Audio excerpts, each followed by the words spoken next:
The main thing I think for anyone who's listening to this is they're not going to have read Crisis Engineering, right? They probably don't know the book exists if it's my audience. I think I heard about it on Mastodon at first, which is how we all got in touch. So how about we go to Circle?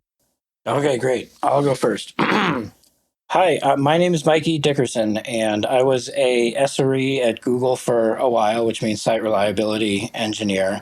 After that, I left to work on the healthcare.gov project in 2013 for a few months, and after that, I went to work at the White House for President Obama, where we created something called the U.S. Digital Service, which survived until it became Doge and was taken over by Elon Musk in 2024, whenever that was. Whenever hell started. Yes, that's mainly what I'm about. And now I'm a partner, of course, in the company Layer Aleph. And the three of us here have just written a book called Crisis Engineering. My name is Matthew Weaver. I'm known to most people as Weaver for a variety of reasons. My background is quite a bit like Mikey's professionally. I was doing stuff that we used to call systems and network administration, but I also knew how to program a computer. That eventually landed me on the team at Google that was eventually called Site Reliability Engineering shortly after I joined. I did that for quite a while and then took that show on the road, basically following Mikey's footsteps. I left Google to help rescue healthcare.gov and stuck around inside of the federal government, where I led percussive interventions on troubled technology programs all over the United States federal government. I did 20 some of those in the 2.5 years that I was there, with budgets ranging from $150 million to $1.2 trillion. And upon leaving the government, started this firm, Layer Aleph, where we optimized for intervening on complex systems at times of crisis, because we found that you can make dramatic change on the people parts of complex systems during those windows of opportunity. We did our best to write down everything we knew about that in our book, Crisis Engineering. I'm Marina Nitze, like knits a sweater. I met this crew when I was the Chief Technology Officer of the United States Department of Veterans Affairs, which in America is our largest civilian agency, and had the most backlogs. I helped stand up the first agency digital services team, where I was lucky enough to bring Weaver on as one of our first team members. And I got kicked out at the end of that administration with President Obama, and then founded Layer Aleph with this crew. I also wrote another book called Hack Your Bureaucracy. You know, I've actually heard about Hack Your Bureaucracy prior to Crisis Engineering, but I never picked up a copy. And I didn't make the connection that you'd authored that one. So that's exciting. I'm happy to send you a copy if you would like it. The sort of my joke is Hack Your Bureaucracy is for making change outside of a crisis.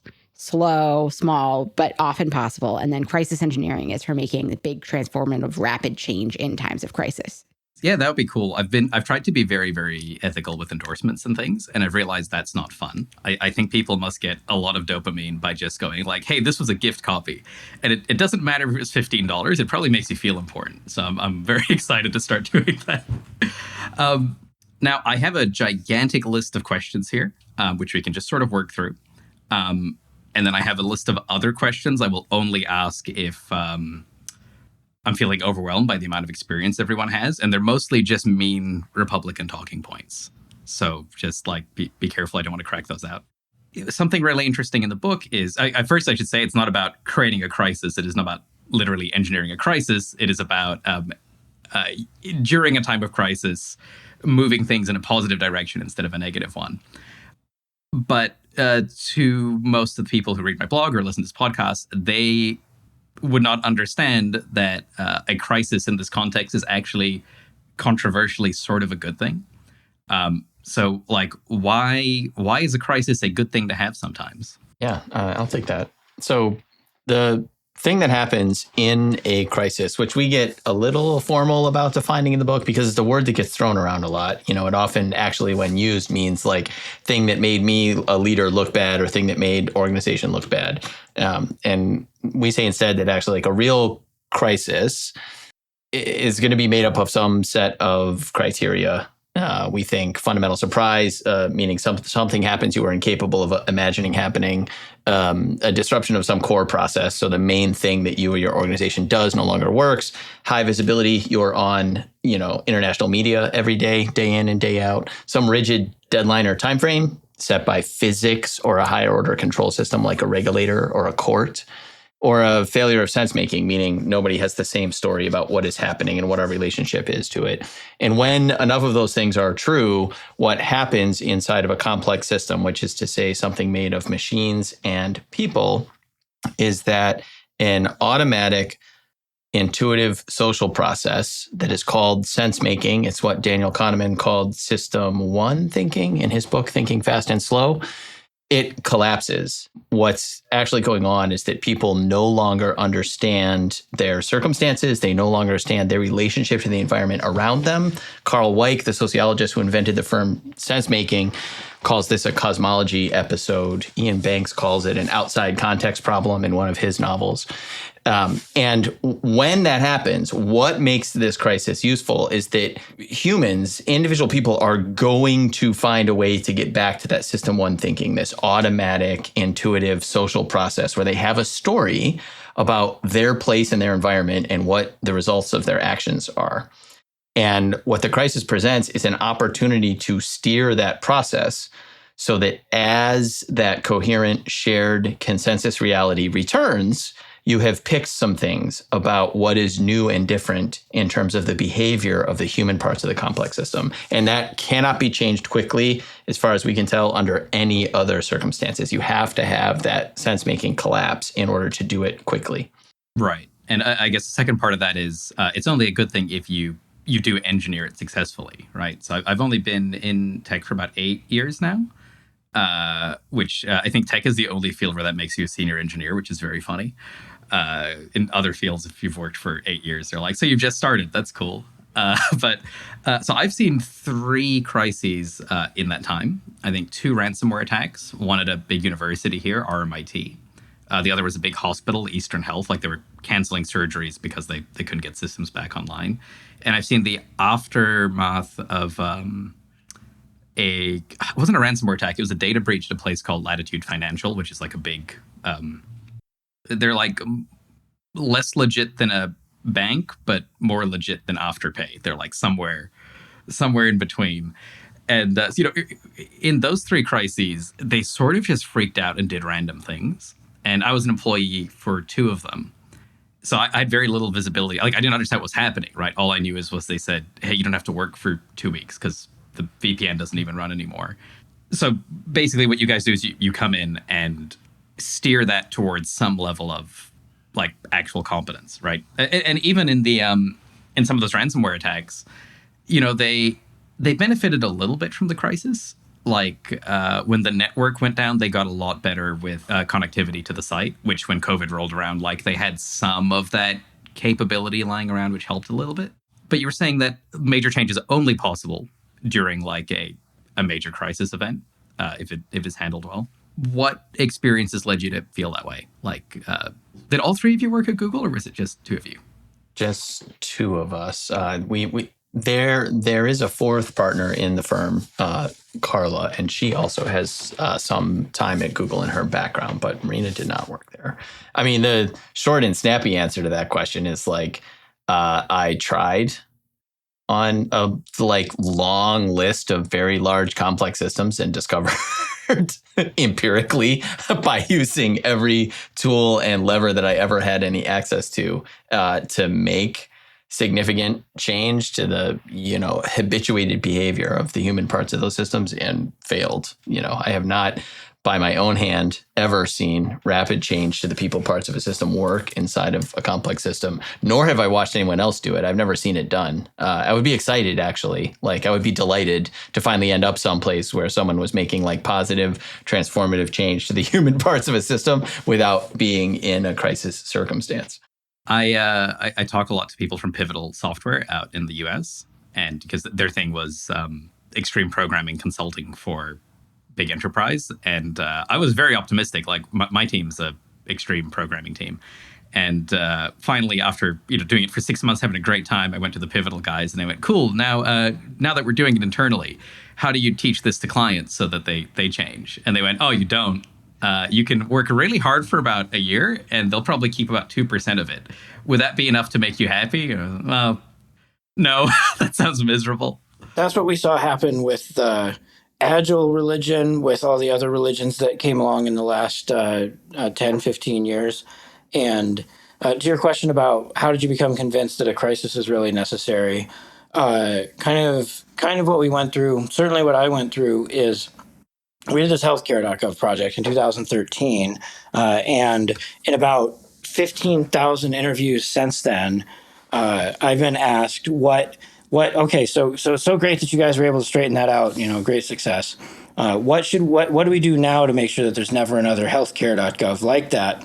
And we could see even back in 2013, it's only become more obvious since then that question doesn't work. Like, even if you took the exact same people with the exact same ideas who knew exactly what to do and told you exactly what to do and were 100% right when they did it, which we wouldn't be. No one would ever be 100% right. But anyway, for sake of argument, no one will listen when it is just regular operating times. We could have been there 6 months before the healthcare.gov failure on October 1st and said the exact same things, and it wouldn't have worked.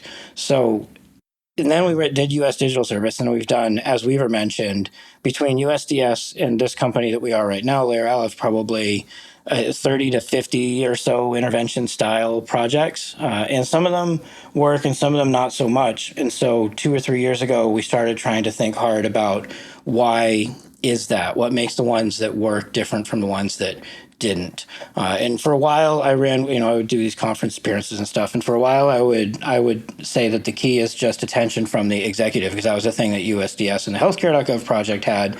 Executive as in the president. There's the equivalent would be the CEO at the ransomware type, examples you were talking about a second ago. And that certainly helps. But then we also have examples of when you have the attention of the president and it still doesn't go. So that isn't the whole answer either. So what sets the projects apart where there's an opportunity to make change from the ones that there isn't? And that trying to figure out a better answer to that and to why we're still talking about healthcare.gov 12 years later is what led to the work that we put into trying to define it for the book. It only made sense to me as much after, but looking back when I was chief technology officer of the VA, I felt like we were in what I would have called a crisis every day. There was a backlog of some kind every day. There was a dead veteran in the shower. There was a dead veteran in the parking lot. I mean, it was truly high stakes for our most vulnerable.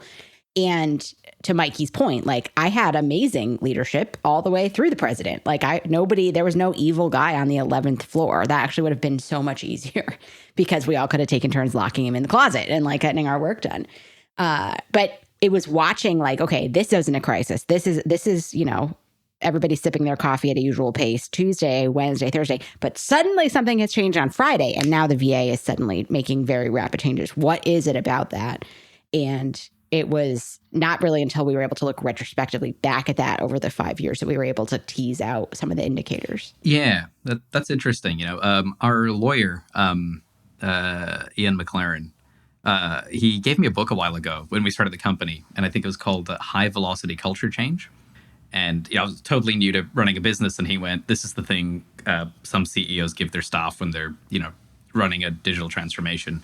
I.e. firing everyone and trying to make things either just cut cost or make things better, right? Depending on where you are on the moral spectrum. And I thought it was quite interesting because it didn't have a lot of like actionable advice. And when I first read it, I went, well, this is a book for sociopaths, because the theme running through it is about just destabilizing the company, like deliberately invoking a certain level of psychological unsafety.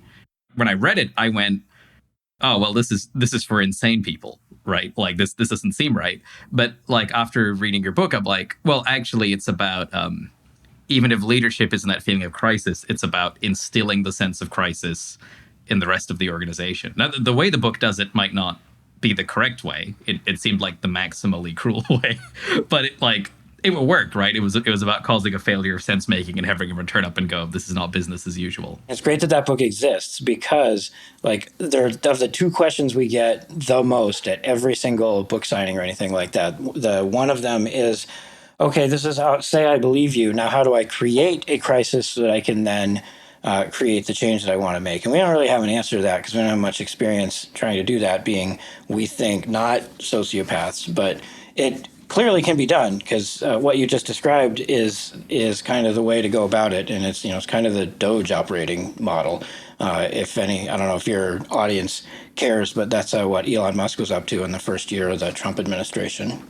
Yep. Right. And I guess it'd be like what he did at Twitter and that sort of thing as well. And yes, absolutely. So, we'll leave it as an exercise to the reader whether the sociopath description fits, but it's definitely what he's done a lot of times. Yeah, I don't think it's a mistake that so often the sort of last desperate move of leadership of an organization is some kind of like, massive restructuring, quote unquote, that is about moving around tons of resources, getting rid of a bunch of people, eliminating a bunch of jobs, blah, blah, blah, blah, blah, blah, blah. Because I think that becomes one of the only tools that can actually knock a big organization out of normal operating order. Like I think there is like a reason that leadership ends up using that kind of a tool as often as we see it, is because there's just not there, like no one has figured out another way to get a large organization to behave differently on a sort of short timescale. Yeah, that's interesting because I joked that the book is about what to do after the crisis exists, not how to engineer a crisis. And it's occurring to me, a lot of the weakest leaders I've worked with have only figured out the pejorative version of that, which is they can start the crisis and then they're like, yeah, and then now what? Yes, hire Deloitte, they'll tell me who to fire, and then we'll just see what happens at the end of that. We'll just see what happens. I'll have hit it really hard with a hammer and it will be a different shape, and who knows? Yeah, and then they can fail upwards from there and be the visionary genius each time. Yeah, I have a huge list of readers, reader email where they had a CEO where they've documented just the horrible things they've done, and then the CEO has put out a book talking about how great they are. Yeah, like here's my things, like, and it's the same stuff in the book, I'll bet. Right, yeah. And I really don't want to get done for defamation, so I can never talk about it. But like, there's some names, there's some really big names that concern me deeply. So, there's this thing, reading through the book, right? You have this first premise, which is you need a crisis to affect major change. And you don't draw this conclusion explicitly, but you have another bit in the first chapter, which basically says, if you're a normal employee and you're reading this book will help you make sense of the actions being undertaken during the crisis. But, the subtext was sort of like, well, you're probably, as a normal employee, not going to get a chance to do crisis engineering. This is really, for your mental health. You'll kind of follow what's going on. And those two premises lead to conclusion, which if you're an employee and you want to institute massive change, you should go leave and become the CTO somewhere else. Is that like a statement everyone would endorse? Because I have a lot of readers who are just not happy at their workplaces, and I'm constantly telling them to quit. So if you can tell them to quit too, that would be great. We'll be glad to. That's a piece of feedback that we have gotten consistently since the book came out. Is the people that are, as you say, like the crisis engineering process as we describe it, is kind of a thing that just a handful of people need to be doing. Which is to say that if you're in a company of 5,000, not everybody's going to be doing it at the same time. It just won't work. But it has. A lot of people have told us that they felt that the book was really valuable for having explained to them why the things that they think should get attention and should work don't, and when it is time to just walk away. Like, we have a chapter in the book, which is only a couple of pages long because there just isn't that much to say, which is that if you don't have any of these conditions in place and you have worked yourself into a situation where there is something bad is going on, but you are the only one who cares about it, or the only one who cares the most about it, then it's time to leave and go somewhere else, because you will not succeed on your own without the crisis conditions in place.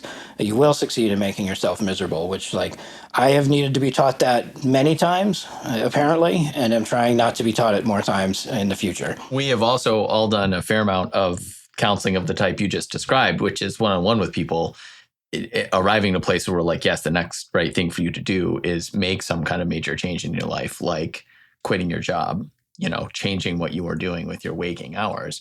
And my experience, at least, is that it's very rarely heeded, because actually, the willingness you have to make those kinds of significant changes is high for most people. Like it actually has to get a lot worse than I'm showing up every day at a job where nothing ever changes and I hate it. And all the things I care about are not cared about by the leadership that allocates resources above me.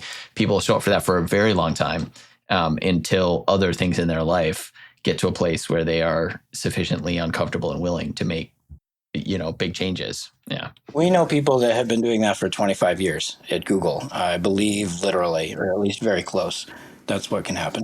The FANG engineers tend to be pretty sad when they email me. And it's offset a little bit by like the obscene paychecks, but like, yeah, they're not having a good time. And then everyone at Atlassian is just sad all the time. Like Atlassian engineers send me, I think if you took all the other sad emails I put together, it would be less than what I get from Atlassian. I don't know what's going on over there, but it's not good. There's some kind of weird inversion of the cobbler's son always going shoeless, because so many people would tell you that what makes them miserable in the job they have is Jira. Yeah. And so there's the hilarious sort of inversion of that it's like, and then the poor Jira engineers are the most unhappy of all. So here's an interesting question, right? Now you have a section on the book on like becoming, like getting into a career in crisis engineering. But for someone listening to this, and I guess it's not necessarily a career in crisis engineering specifically, but let's say they're an employee. The thing that I think makes people systematically bad at affecting change is, like, firstly, they just stay employed. But usually I get asked questions like, what is the first step out? Like, for example, even if you weren't getting all the results you wanted as CTO at the VA, Marina, being CTO is better than like not being the CTO, right? Like first step is get appointed to an executive position or be trusted to come in as like the crisis engineers or be anything other than full-time employee. How do you have like a blueprint for how people can start to maneuver themselves into that kind of position? Just being trusted to do something autonomously. I could take a stab at part of that. So, I mean, I completely agree with everything Weaver and Mikey just said about when it's time to leave an organization. But there is some middle ground for the organization has not acknowledged there is a crisis. There are not crisis indicators, but you might see something coming. We definitely, I feel this, I think we all feel this around AI right now. Like AI is going to create a whole bunch of crises, and we can probably pick some of them that are going to happen. You could be ready with some ideas that you want to be the future post-AI crisis, that you want to be crisis engineered. And there's a quote I love from Milton Friedman that says, in a crisis, whatever is implemented is whatever's laying around. So I think there is something to say, like, what is the future that you want the crisis to propel your organization into? Can you define that crisply? Are there any steps you could take toward that now? Like maybe there's little ones. Our thesis is that you need a crisis for rapid transformational change, not that you need a crisis to make like literally any change at all. So there are steps that you could take. They may not work, but they're maybe worth trying if you have the energy and insight. Yeah, that makes sense. Although I guess concretely that question was about what are the first steps for someone moving towards like that higher velocity change? Because like you need the crisis, but you also need to be trusted to manage the crisis, right? I have like one of the questions I had here was, for example, you talk about like, when it's time to wind down a crisis center or, formally declare the crisis is over. When you start getting people in the room who are there for, I guess I would say like career advancement, they're like, this is the room with all the cool people with like a cool black site where they do whatever they want and they have bypasses for all our processes. And, you mentioned that as like a sign that the crisis is maybe winding up and you're losing efficacy because you can't be in crisis 24/7 forever. But my thinking is like at most places I've been, that room would immediately be colonized by like 8 different power seekers. So you're doing something different that the people you're talking to even think to start with you instead of a bunch of people who have position developed with the CEO. Does that make sense? Yeah. And we go into that a little bit in the book too, because we call it a crisis engineering center. A lot of your listeners will recognize it as a war room or other words to that effect. And every single one of them has to pretty quickly learn to fend off the power seekers, as you say, and the people who had a pre-existing axe to grind who show up, which those people turn up at every consulting job that we do as well. And so we have a good amount of practice at picking them, figuring out what they're about, and dealing with them pretty quickly. I have a really concrete suggestion for anybody in your audience that just wants to take a baby step in that direction.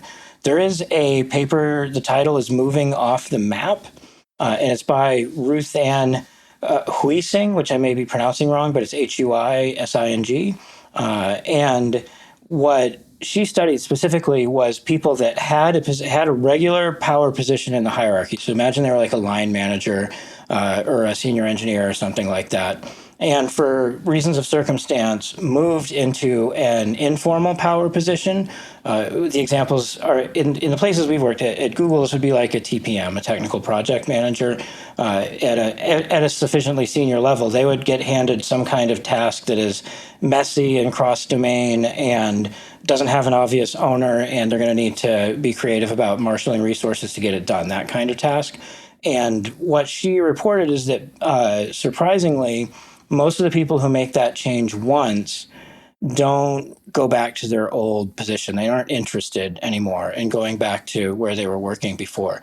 And that was we read this a long time ago. It was one of the things that kind of pointed us in the direction of trying to figure out what makes the nature of that role special. So if somebody thinks what we do is interesting or exciting and wants to get from like line coder to doing something closer to what we do, then like there are ways to take baby steps and try out one of those kind of ambiguous assignments. Like I think a good clue would be when something comes to your work group that nobody wants to do. Does that sound like fun to you because it's ambiguous and the path isn't clear, or is that something that you take a step back because you're one of the majority of people who take a step back to disappear into the background, Homer Simpson style, so you don't have to do it? Because if that's you, then like you're not going to want to do anything even remotely like what we're up to, because it's all ambiguity all the time. Yeah, that makes sense. I mean, we don't work in crises, but even when we land at client sites, especially big companies, with small ones, it's not so bad. We do just sort of like spend the first 2 weeks talking to people to see who's paying any sort of attention and cares. And we find we can get not the kind of massive change you're talking about done, but like, when I was a full-time employee, I would like have to knife fight someone for 4 months and then we could change one rule in a linter. Like it was not, there was no payoff for that work. It just didn't feel very good and no one cared. And frankly, at the time I was like, why does no one care about this linter change? And now I'm like, well, even I didn't really care. It was just all I could do, right? Like that's the best we could manage. I mean, the public sector is full of examples of what you just described. Somebody has been working for 16 years on an equivalent of one line to the linter, and possibly when they're done or when they retire or when I read them on Facebook 3 years later after they've been forced out of the government or something, then they will suddenly have this clarity of no one ever cared about that particular policy thing I was working on, including me. It just looked like the thing that I could do, which wasn't enough to be satisfying. Sure. There's this thing that's sort of interesting because you talk about one of the reasons such rapid change is possible is you can find and manipulate a couple of buttons that are normally gatekept to some degree, right?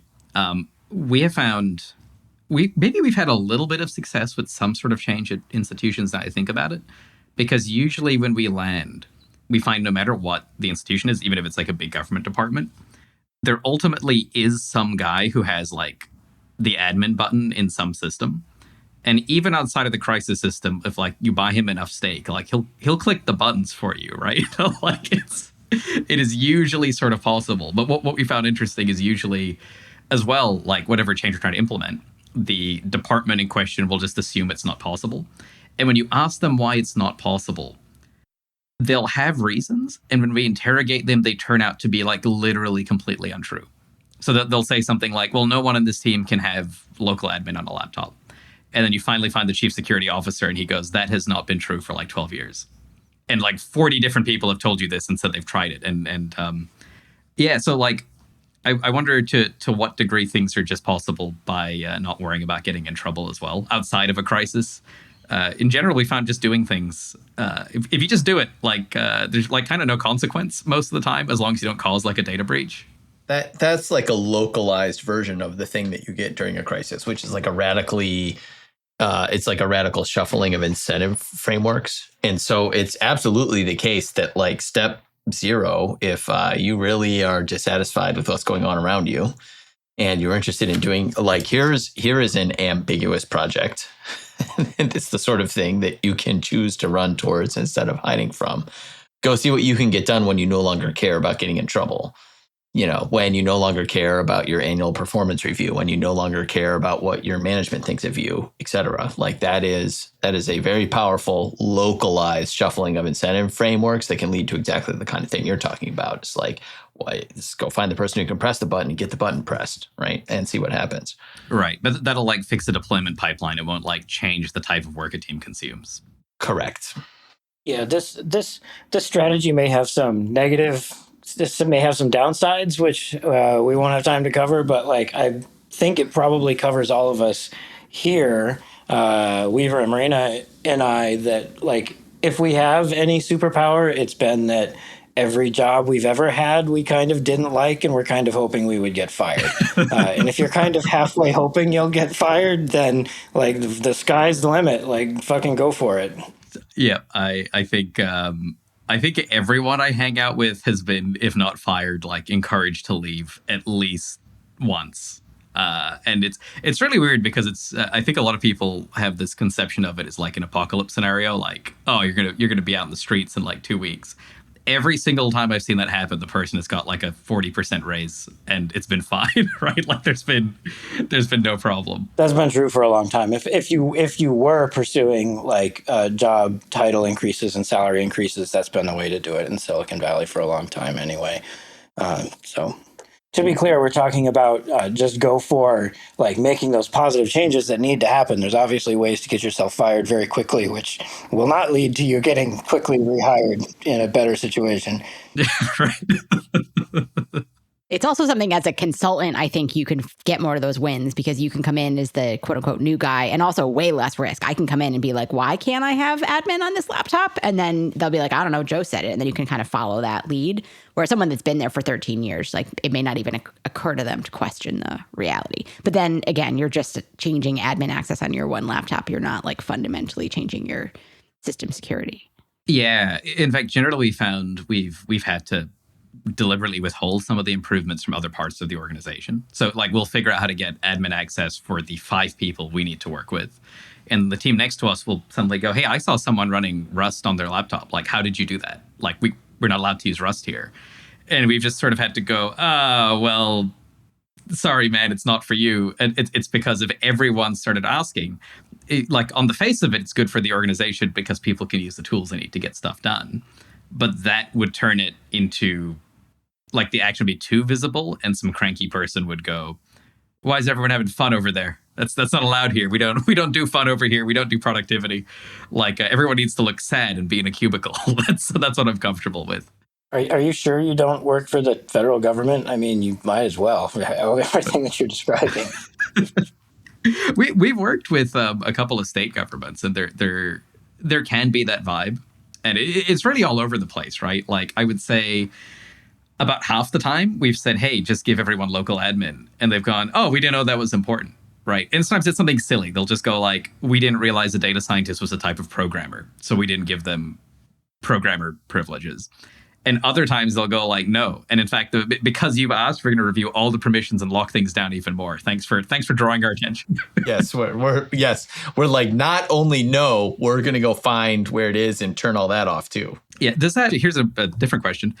We find that like as consultants, we rarely land as a full team, right? I think we've only done that twice. Like they just hired more than 3 of us to be around full time. We don't normally do that. We found at about 3 months, even the localized version of this, at about 3 months, we start to lose efficacy and then we hate it. How long does like the longest running crisis go for? Because the healthcare thing sounded, I don't know if the explicit timeline was in the book, like when it stopped being a crisis and when you were just sort of doing cleanup, but like it sounded like it was like a year or something pretty lengthy. What was it actually? To where, if you define it as where we switched to mostly doing cleanup and babysitting, 2 months maybe, 2 or 3, October to the end of the year approximately. And we saw our longest, as Layer Aleph, our longest running projects were during the COVID pandemic. And we saw Approximately, crisis conditions drag out for, I don't know, Marina, 6 weeks maybe. 6 weeks is the longest we've done. And you almost always, especially now, we are really firm about not staying for more than 2 weeks. 2 weeks. Okay, that's super, super brief. During the healthcare.gov crisis, the subtext I got from reading it was like, I think 55 government contractors jumped in, meaning like 55 companies were involved. I've seen projects like that. And like part of it has just been like they hired a lot of people who weren't very good at programming. So the impression I got was because you're obviously like technically talented, you had to sort of be principal engineers at the same time. Like you weren't just guiding them through the psychological shock of the crisis, but literally going like, what the hell have you done with your load balancers? You probably couldn't do that in just a 2-week span, right? You wouldn't have enough time to. So do you just not do that in those short engagements now? We do. Yeah. I was like, we just did that. Yeah, I think we do actually. Yeah. Yes, you can get there. I think part of this comes from the amount of like the breadth of our combined experience. We've yet to meet the organization that had some computer stuff we hadn't seen before. You know, like that just doesn't happen to us anymore. And so we're able to have technical context sufficient to make technical contributions in 3 days, you know, sometimes 4. And so it does come up. We're usually pretty excited when it comes up because like it almost certainly means that we're going to be able to make changes and demonstrate like dramatic value very swiftly. Like if we by the 3rd or 4th day have gotten all the way to a place where like changing some computer problems is going to make a measurable impact on what's happening, like we're pumped because we can definitely change the computer parts. Like yes, sir, we can get that. Those are great. We love it when we can find that like just the batteries are backwards in the remote and you take them out and turn them around and like it's just night and day difference immediately. And there was certainly on healthcare.gov a fair amount of that. I think just because like if you could pay money for it and it was made of computers, healthcare.gov had one of them inside of it. Yeah, I mean, it's just staggering. It's literally a level of complexity that I did not know was possible before I saw it up close.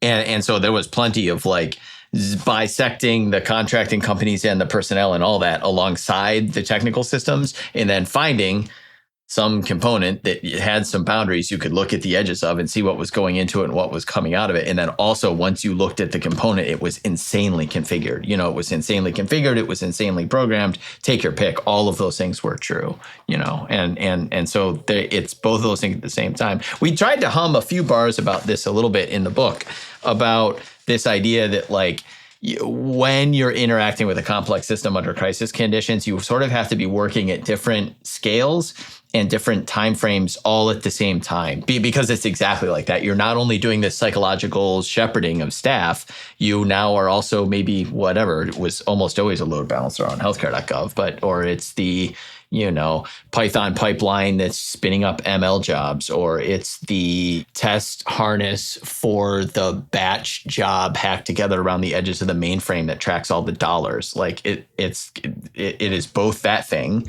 and it is some set of people who are, you know, restoring a coherent story about themselves and their environment and how they relate to it.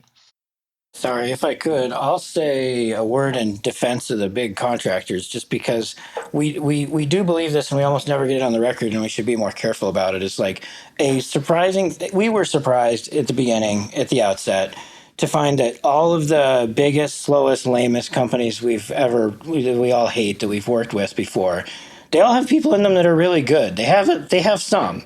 Like there is a group of people from Oracle that is awesome. There's a group of people from Accenture that is awesome. There's a group of people at General Dynamics that is awesome. They have the whole spectrum. They're really big companies, and they have people that are really good, and then they have kind of the whole bell curve. And so a lot of the time you're interacting with kind of like the middle-ish of the bell curve, which, if we're being honest, like Google had a spectrum too.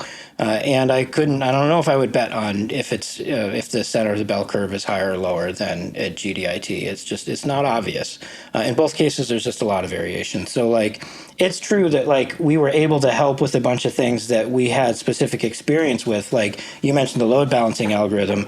I don't know if that made it into the book. If it didn't, then like that was just a very accurate guess on your part. But like that type of stuff, we, because of our Google experience, had run big websites and knew specifically the kinds of ways that a large number of web servers are going to get themselves in bad states with certain load balancing algorithms. There's just not any other way to know that other than to have tried it and found out the hard way.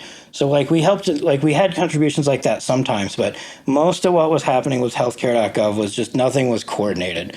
Like I'm trying to build this pool, which is this forever project at my place here. If hypothetically, if the geotechnical engineering firm doesn't know the right information for where the concrete is going to be poured, and the concrete people don't know the right information for what the structure is going to look like on top of it, or what the soil, blah, blah, blah, blah, blah.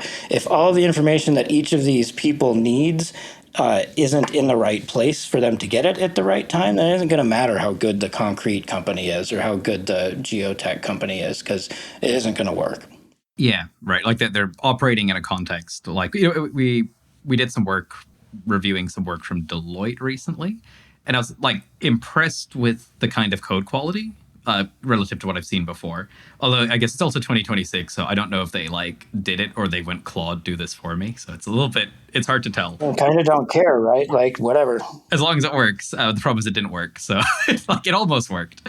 But I guess the difficulty is like I probably wouldn't do very good work if I was employed at Deloitte either. And it's not like to say Deloitte's like a uniquely bad place to function.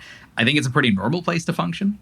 I wasn't that productive at any of my day jobs, right? Because I was just in a context with like a Scrum guy bothering me every day. Like it just slowly drained my soul, and then I stopped doing things. Well, they also have a very bad, I mean, if we're talking about government, although we work for plenty of large organizations as well, they have bad clients that are asking them, to fill out gobs of compliance paperwork.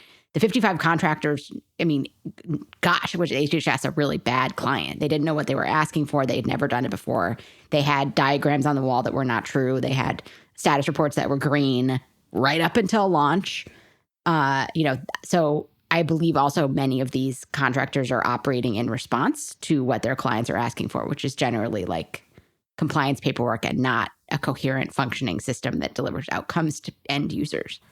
Yeah, so I actually had a question for you, Marina, which was, I guess it's not explicitly crisis related, but since you're CTO at the VA, like in a lot of our big government projects, when we get pulled in, like it is at the point where everything has degraded horribly and someone has hooked up like 20 Redshift instances for no reason. And like sort of the assumption underlying that from the end of the government institution was that the only way to undertake their project was to start a big, 2-year project with lots and lots of diagrams and things. Half the time we turn up, they could have had like one Postgres instance and it would have handled everything. But, there are structural things with like how they, gather requirements and go to tender and evaluate like what's going on. Is that like necessarily how things in the government have to run? And I don't mean like, can we imagine a completely different universe? I mean, when you were at the VA, was it possible for you to like start any projects where you just went, how about we just bring a guy in for 3 weeks and he just does something sensible and we see like do governments support that? Or is that literally there's no pathway to that? Marina, I'm so excited to hear if you have any opinions on like procurement reform or if this behavior of governments could be changed. Is that even possible? What should we do? Funny because Mikey and I are working together outside of Layer Aleph 2 right now on Tech Viaduct, which I will let him pitch, but is looking at how we can make the federal government way, way more functional. That's probably not the official pitch, Mikey. Sorry, but that'll be how I pitch it. It is technically possible to have a great procurement for the right thing with the right team that delivers on time, that delivers outcomes. But it requires a unicorn human being, the right people on the inside, the right people on the outside, and a Herculean levels of effort. It is not the default. I mean, it took me, Weaver was my first hire when I was at the VA, and it took us 2 years to get him inside. Oh, wow. Government hiring, was it possible to hire Weaver? Yes. Did it make it unbelievably difficult at every step of the way? Yes. Government procurement, we built a website which took forever, but now is award-winning for veterans to manage and access their benefits. It was possible to do that, but it required us doing something out of step every step of the way. And it required me taking enormous professional risk and putting on my shoulders, which is, as we talked about earlier, like not something that is a normal thing you're going to be able to ask of people. And that's fundamentally the change we need to get to in the public sector, is rethinking in terms of like constituent outcomes and investment portfolios, and not thinking about this unbelievable decades of archaeological procurement and administrative cruft that we have accumulated. And okay, so now we can talk about a crisis. Do you think it sounds like you're working on like some thoughts in this direction already? Are you waiting for like a huge crisis to occur, and then is that when this is possible? Yes. And this is a place where I think many people can start getting more prepared, because procurement impacts anything, right? Like a bridge, an IT system, whatever it may be. But I also think AI is going to ultimately cause this crisis, because AI has obliterated most standard procurement processes, right? Like you could be a first grader and probably use Claude to write a winning RFP response. We know the procurement office on the other side are writing the procurements in AI. So now you've got like AI evaluating AI. That's not going to go very well. I hope it causes an enormous crisis, because that system needs to be fundamentally blown up and redesigned. And I think only a crisis will allow it to. Making incremental change to procurement under civil service reform is something we've been at for decades. I was pretty crushed. I was reading the book Bureaucracy by James Q. Wilson a couple of years ago, and he was talking about this pilot in the American government in 1979 at China Lake to bring talented technologists into government, and they were going to streamline the hiring process in 1979. And that's what I did when I tried to hire Weaver, and we tried to hire the digital service. We tried to have a hiring pilot to bring talented technologists into government in 2015, and that incremental change. But luckily, it was solved in 1979. Yeah, so you had right? an easy time, and it was super cruisy. 2 years is really bad, even by government standards, right? Like, I thought you were going to say 6 months, and I've been like, yeah, all right, that's like a little bit cursed, but that's okay. I mean, I guess it's not that surprising, right? Like, when we put people up for like recruiting in government spaces, they'll say something like, "You're the preferred candidate. We'd love to hire you," and then they'll just go completely quiet for 4 months straight. And I'm just like, what are you doing? It's interesting as well, because some of the issues are systemic, but also like you could give the guy an email like in a month. Like no one has stopped you from just saying, "Hey, John, we're just taking a bit of time." It just doesn't occur to people to do like sort of basic diligence, which is a little bit frustrating to watch. But I get it. If I was in the government for 10 years, I would have no energy left either. I'd probably be that person too. It's not an operating procedure. It's not measured. It's not in your performance plan. You're not resource allocated for like the hiring experience. And it was actually sort of ironic, because by the time I was towards the end of my time at VA, we got hiring down to a science. And part of, I should emphasize, it took 2 years to hire Weaver because I was experiencing every single broken part of the hiring apparatus and had to like fix them one by one, and then try again, and then get stuck, and then try again, and then get stuck. So after doing that many, many times and then at that point with Weaver and with Mikey, we could get to like an interview to an offer within 2 weeks. But given that you were entering then a government that was so unbelievably broken, in a weird way, it became like that was actually too fast, because if you had too streamlined and easy of a hiring process, it was attracting some people that then like fundamentally could not function in an environment that was the public sector. So we started talking about, do we actually add some friction back in? Right. Because if you can't handle like a slightly ajar hiring process, as much as I believe it should work, but if you can't make your way through that, you're not going to do very well in the digital service early days. Right. Like people were getting through that and going, "Oh, that was very competent. I'm sure the rest of this job will be delightful." And going, "Wait a minute." Yep. Yeah, that's an interesting problem. In terms of because obviously that happened outside of a crisis situation. How does that work in terms of, we have a couple of executives who listen to this sort of thing. And I know that they're mostly feeling really under the pump, especially I get to be lazy, and I guess you guys get to be lazy about this too, which is you own your business, which means no one can sort of pressure you about things you don't want to be pressured on. A lot of the execs who listen to this aren't in that situation. Like there's a board that wants certain numbers. So I think putting attention into anything that isn't a crisis is sort of like, it feels like a time sink that they will... I think you mentioned it, right? Like you underwent some career risk. I don't know what the nature of that was. I think for a lot of people, it would just be not paying attention to like our profit margins or something like that. How did that work? Like 2 years to get through that sounds like a massive time sink for an executive.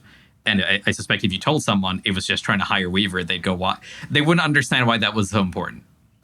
So, like, did you have that conversation? Did you just put lots of hours in so no one could tell the difference? And a couple answers. One is, I mean, I think the healthcare.gov crisis kicked off interest in digital service hiring because there had been not only China Lake, which I didn't know about at the time from 1979, but there had been an effort for all the years I was in government prior to healthcare.gov to bring in talented technology. It was called GovX. It was going to be called all these different things. And it was never, like, the plans were there, the budgets were there, the headcounts had started to be figured out, but there was not enough forward momentum to make it happen. And then healthcare.gov happened. And then suddenly the federal government was like, oh, maybe we actually should have one or two of them technologists around.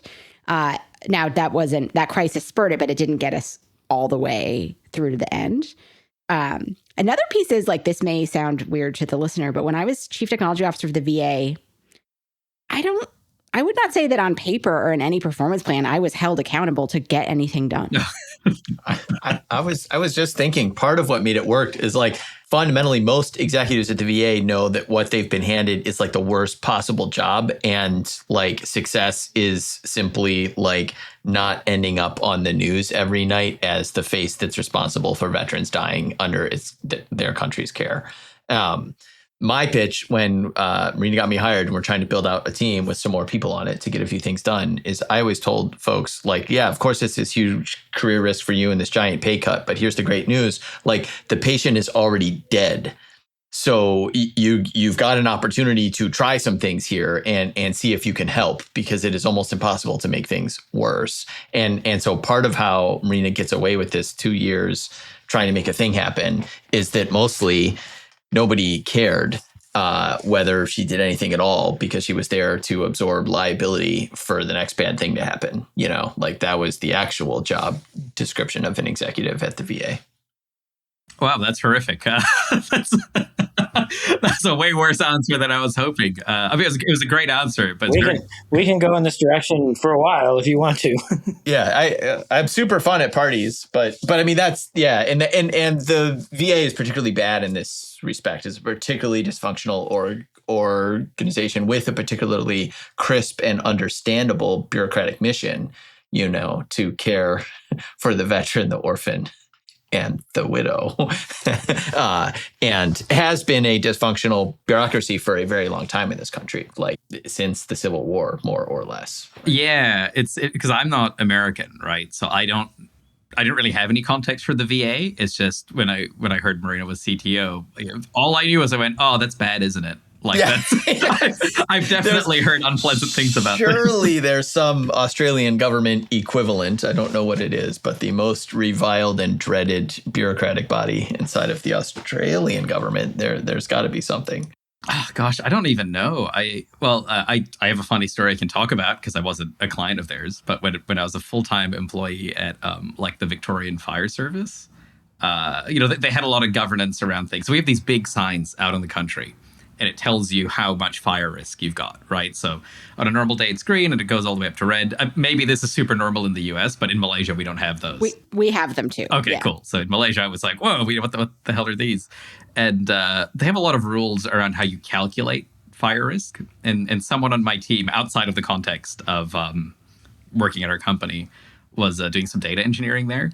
And they were in charge of like implementing some algorithmic change to how fire risk is calculated, because like a new research paper had come out by like the world's greatest fire genius, and they were going through this thing, and because it's important, like it's emergency services, they had a policy of someone had put together like a test pipeline and just couldn't deploy code unless it passed all the tests, and you couldn't turn the tests off, and someone else controlled the CI pipeline. And my colleague looked in, and the only test was like just one assert true, because some consultant had come in and gone, oh man, this thing's turning red. And then presumably went, ChatGPT, how do I turn it green? And then just deleted every test. And we ran that for a while. That was probably in production for like 7 months. So I don't know which Australian department like has a reputation. It might be currently the NDIS, which does like disability claims, things like that. But I think it might also just be like a lot of Australian departments have sort of managed to not appear in the news. So like that's it. We just as a country don't seem to report on what they're up to very much. So they just sort of kind of slide by. It's not like the US where like I'm not even from the US and I'd heard the VA stuff, right? Like whereas when I was in Malaysia, I had no idea what was going wrong in Australia. Like that's just not we just don't have that level of media coverage. Even when we have protests here, right? People will protest whatever is being protested in the US. So if you guys are going through like an anti-cop phase, we will 1 week later go through an anti-cop phase, which doesn't mean it's right or wrong. I'm just like, why can't we be mad like independently? We have so many things to be angry about, but we're just being angry whatever the Americans are angry about. Yeah, well, fortunately, that's a very rich vein. We're angry about a lot of stuff, so you can take your pick. Now, I had a bunch more questions. Let me see which one is like a fun one to go with.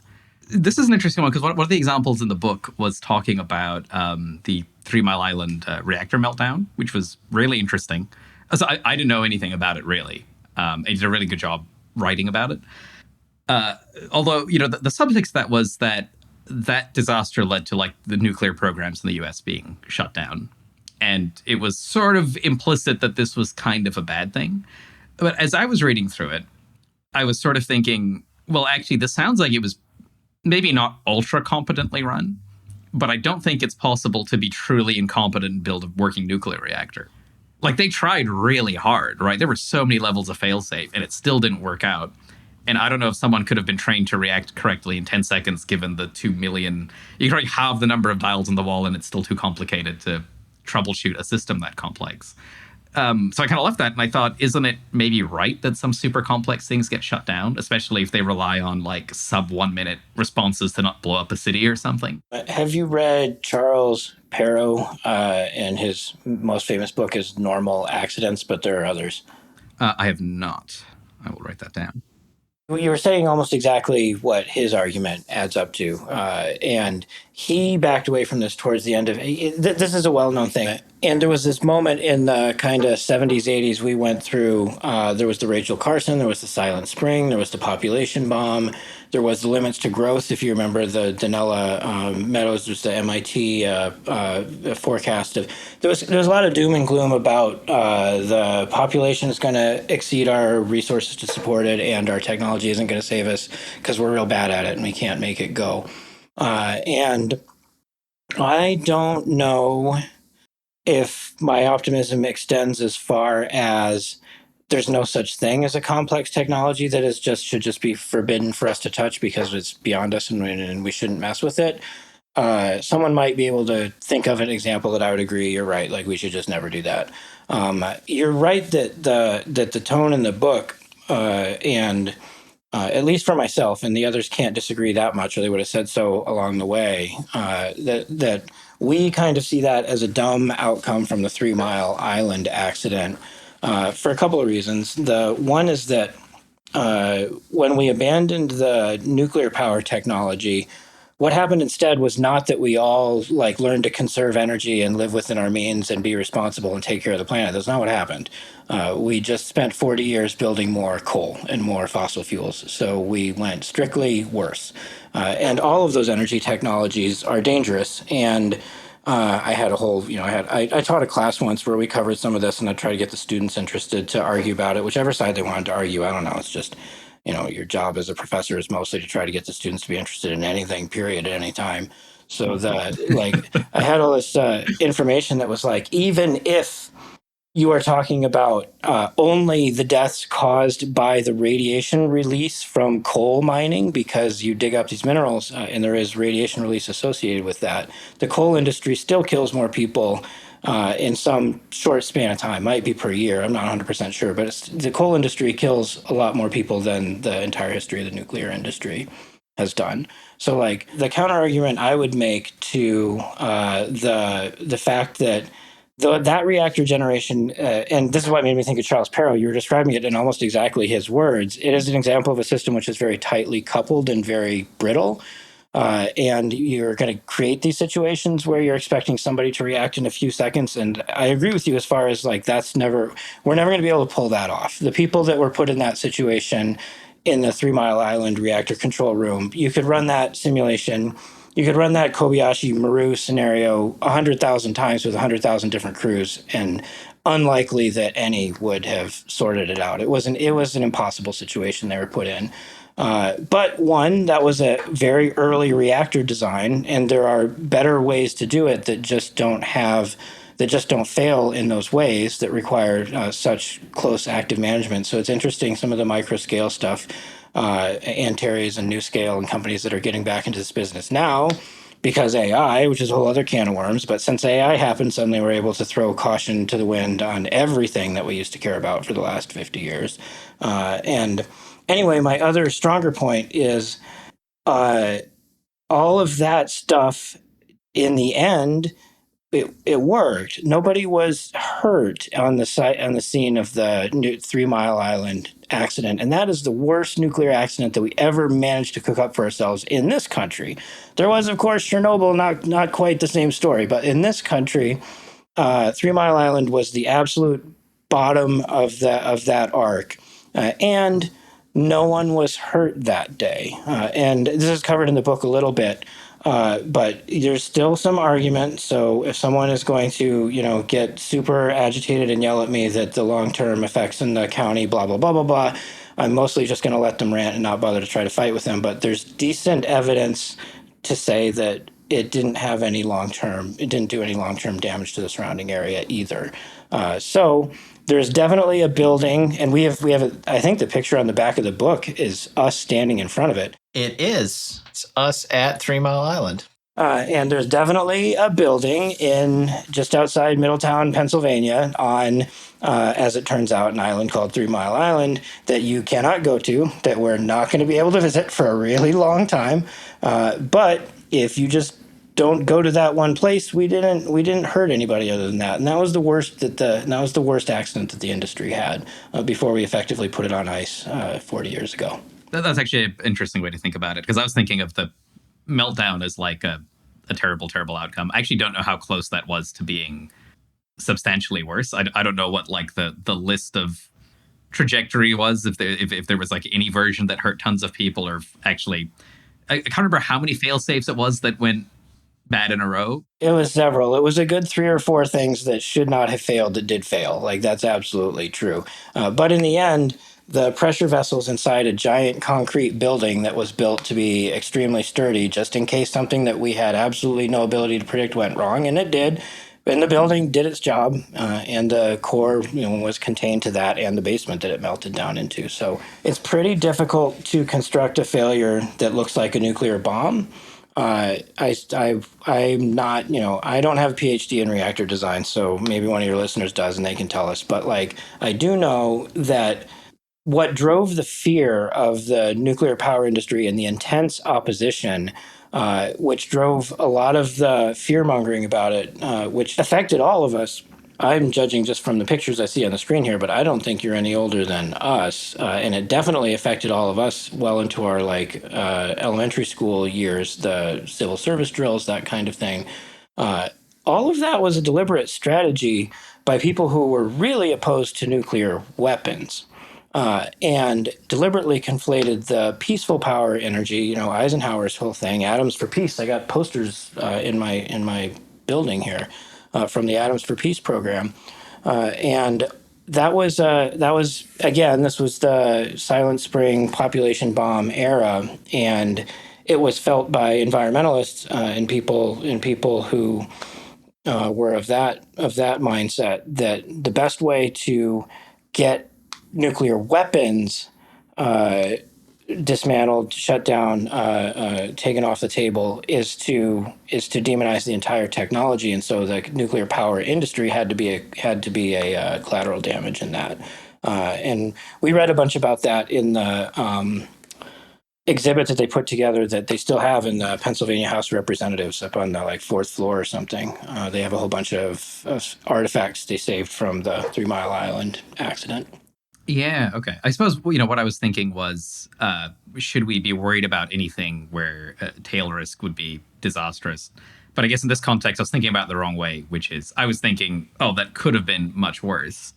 And actually, maybe what we observed was like the worst case tail risk basically manifesting. And it's like, Yeah. basically fine. Yeah, I mean, it's sort of okay. I don't know. I'm sure there are people who know more about it that could argue me down on this, but like, I don't know that I would claim that it's the worst case that could possibly happen, because we did have Chernobyl just a few years later, and that was quite a bit worse. And that was a very much dumber reactor design, but it was quite a bit worse. So I wouldn't stand here and say it's impossible for a reactor to have a meltdown that has much worse consequences than 3 Mile Island. I would stand here and say it hasn't happened.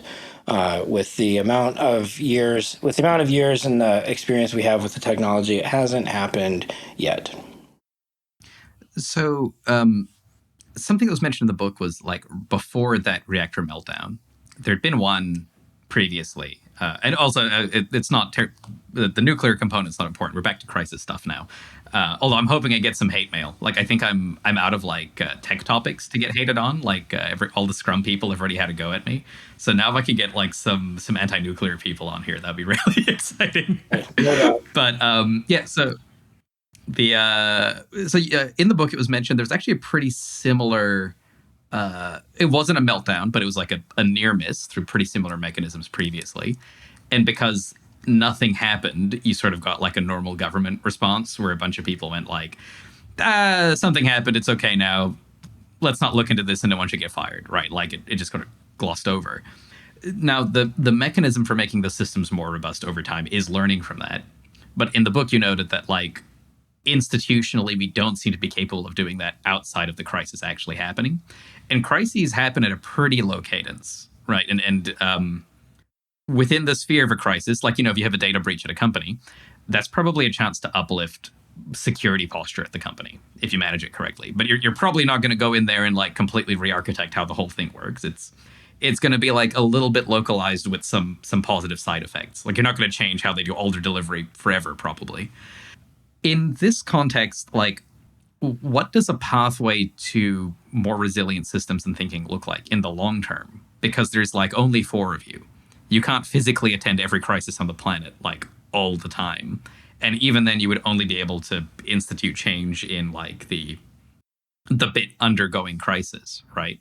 So let's say maybe we shouldn't use nuclear reactors as the example just because it sounds like we have to put a lot of asterisks on there so people don't get mad. Unless you want them to get mad, then have at.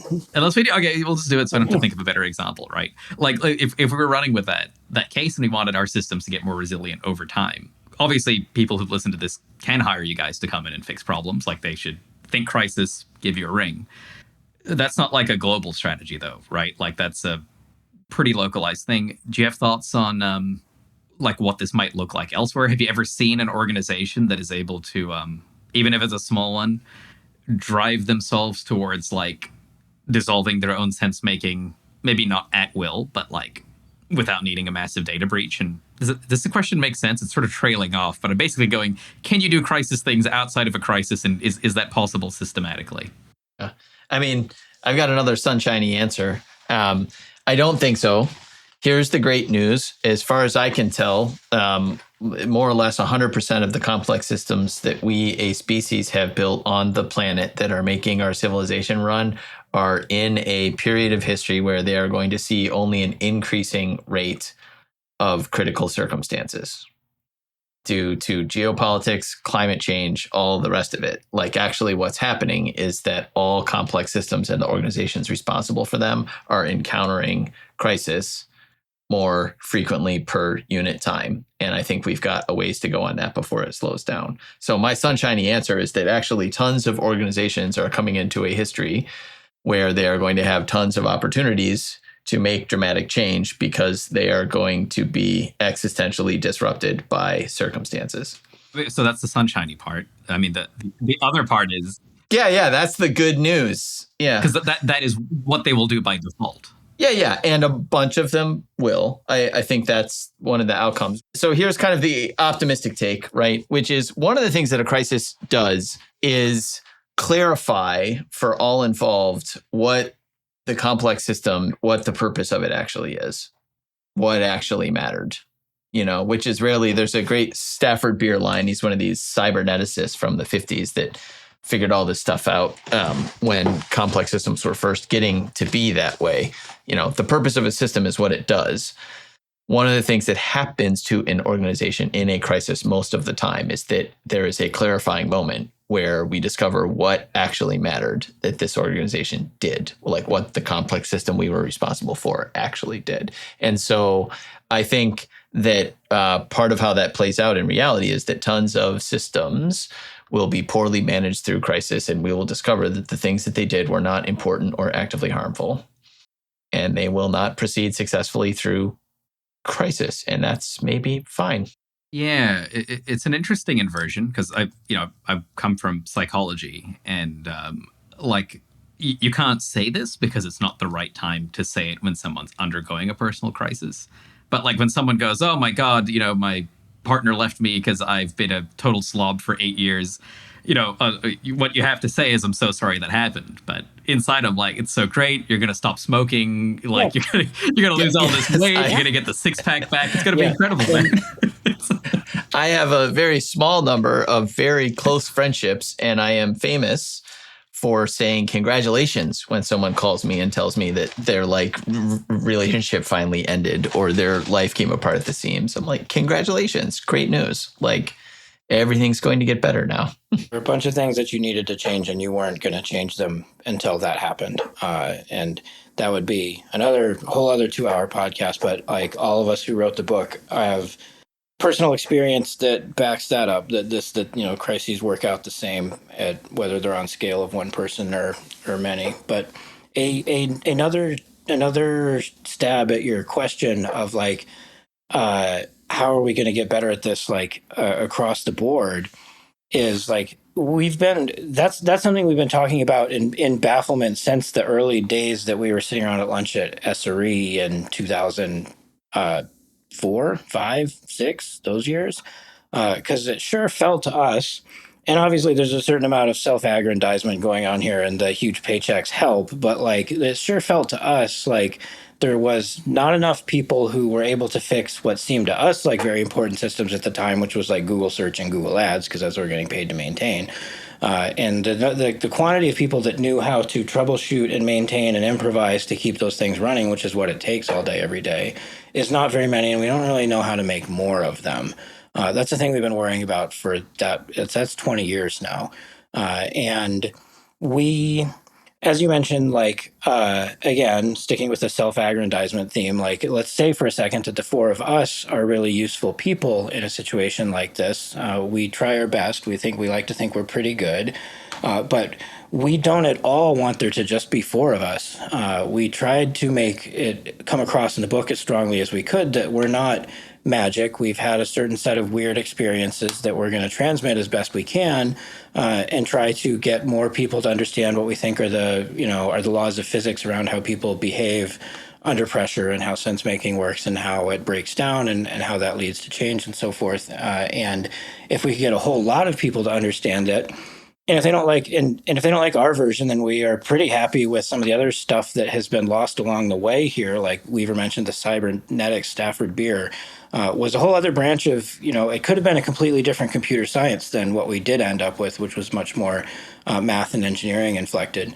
But people are paying a little bit of attention to cyberneticists again. They're paying a little bit of attention to the systems theorists again. I already mentioned Donella Meadows once today. And there have been a lot of people that were on the track of thinking about things in a more systematic way, which will give them a better chance of managing those complex technologies. To bring it back to your other question a little while ago, so we want to think that there's hope for there to be a lot more than four of us. And the book is our attempt to the book and the class that I taught and the other stuff that we've done is us trying to do what we can with not a ton of resources that are under our control to make there be more people who think that way. Have you spiritually prepared yourself for if you succeed, like KPMG is going to make a really shitty crisis engineering team? Oh, yes. We will be overjoyed. Neil Dash, who was instrumental in kind of helping convince us to make up a name for what we do and write the book, frankly, was really helpful on the early manuscripts and stuff. He said that's literally the measure of success. He's like, you'll know you have made it when someone is doing a shitty version of it and calling it your thing. When you can go on LinkedIn and get mad at someone's byline, like you've nailed it. For me personally, it'll be the probably third time that's happened to me in my career. So I know what it feels like already. It's fine. Digital services. Yeah. We've watched SRE metastasize and become imitated poorly in a lot of places. And imitated well in some other places, like there are true branches of the church out there. And then exactly the same thing with USDS. Which we didn't invent, to be clear. There were other countries, notably UK, had something called GDS that was the model for USDS. And then since then, it's been mimicked and copied and is still being copied in new places. I live in Arizona, and as of 2 weeks ago, I'm told that Arizona is starting up something that is going to be USDS flavored. And some of those are useful and some of them are not. I don't know anything about the Arizona one, but we've lived this whole arc twice. I said Atlassian sends me the saddest emails. As individuals, SRE send me the saddest emails. Like that's it might be the sleep deprivation because they're all on call. Like it might not necessarily be And it is a job role that even in places where it's not done fantastically, the very circumstances of the job are you are only useful if you are dissatisfied with the status quo. Like that is part of the gig. If you are an SRE, where you live is a spot where you're like, what would be better? I have a list. Like because I am the one who is providing the adaptive capacity to this complex system. And so your job is a place where you are perpetually dissatisfied with your circumstances and the environment around you. It is a very tricky place to spend a long period of time. That sounds particularly bad because of, companies or like companies. That means a lot of SREs probably wouldn't have the ability to affect much of that change, which is not a great thing to pair with being constantly dissatisfied. I was dissatisfied as a data engineer, and I could change at least half the things I wanted to. It was mostly database schemas, it's not that bad. But that's interesting. I hadn't really thought about that. So you said it was digital services. You said you'd seen it 2 or 3 times. Those didn't come out of your time at layer Aleph, though, right? Crisis engineering would be the first attempt to coin a term there. Yeah. Yes, yeah. That was 2 to 3 times personally. It'll be the first for layer Aleph if the thing we have stamped a name on what we do turns into a thing that you can buy from, a giant global consultancy in a not very good form. That'll be a first for us. If someone in Australia had a horrible, horrible crisis, would you fly here? Is that? Yeah.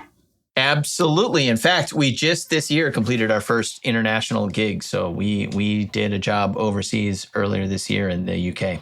We're very excited to be international crisis engineers. We'd love an excuse to have a client bring us out to Australia. And we always, whenever possible, we go to where the work is. That's the whole thing. We converge at the place, and make it happen. Even when we've had a fully remote client, our first pitch is they should all get together in a room and we'll meet them there. But even if they won't, the 4 of us will get together.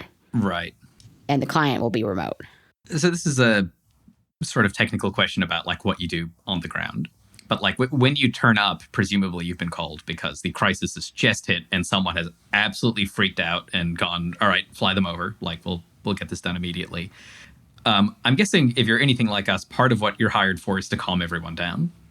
But in our context, when we calm people down, we're usually not dealing with a small emergency, right? It's going to be something a little bit thorny, like a dashboard has stopped refreshing and the CEO is wondering why we're all so incompetent. Could you just fix it so he stops being mean to me? And I'm like, yeah, we can fix that. And there's no reason not to calm people down in that situation. It occurs to me you must have to strike some balance between assuring everyone that there are adults in the room, but also not calming them down so much that they just go, hey, this is fine. Yes. I'll be interested to hear what everybody else has to say on this. We have yet to encounter the situation where we need to rev people up. Yeah, because you're right. Usually by the time we have arrived, whether or not they're actually all hair on fire, something that has definitely happened is a very senior executive is almost always required to sign off on our contract because we are expensive and unusually shaped, right? And we demand to be the most important thing for a limited period of time inside the organization. And so that means that by the time we show up, the CEO or maybe someone reporting to the CEO has sent an email to like the entire company that is like, so this layer off's going to be here on Monday and we're going to have a little kickoff meeting. And for the next 2 weeks, please make yourselves available to them if they ask. And also we've given them access to all our computers and anything. And, they're the most important thing while they're here. So please stop what you're doing if they ask for you and help them in any way that you can. So by the time we show up, everybody is terrified. Like 1,000%. That is the default setting is that like they now all are hair on fire and frightened because they assume that we are there to make a list of people to fire or whatever, nightmarish visions are in their mind. So almost always a lot of what we're doing is calming people down at first. At sort of every layer. One of the things that we are often saying to executives, because it is true, is like, oh, hey, your thing's not so bad. Like we've seen so much worse. And also your thing's not so big. We've seen so much bigger. And also there's nothing going wrong here that we haven't seen before. So like it's going to be okay. All the way down to folks who are, individual contributors or, support staff, whatever you want. And we're like, hey, great news. We're not here to fire anybody. We don't care.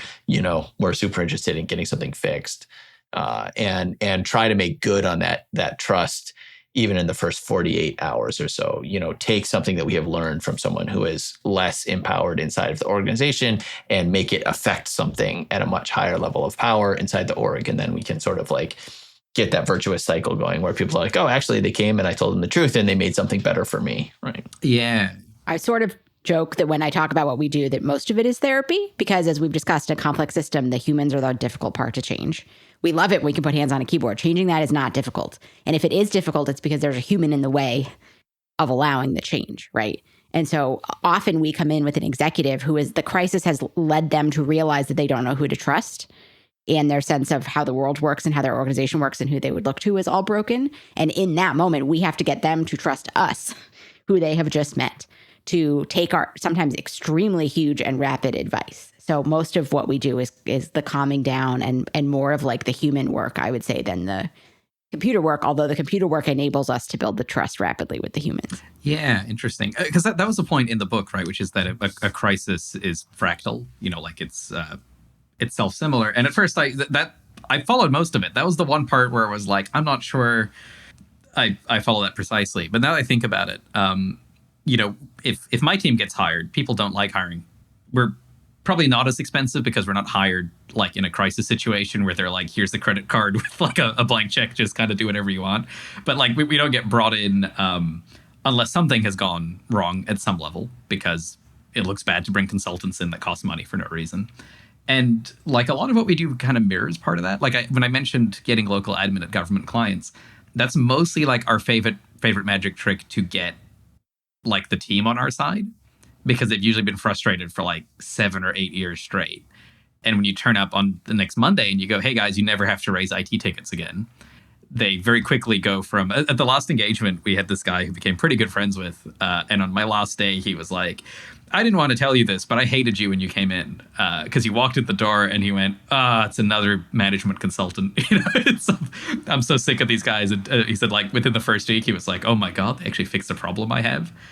No, we can't go beyond the scope we're hired into because we're not addressing the whole business being on fire. But a lot of that playbook sounds very similar to what we do. And now that I think about it, we actually spend all our time calming people down as well. And I don't think it would be possible for us to calm people down too much.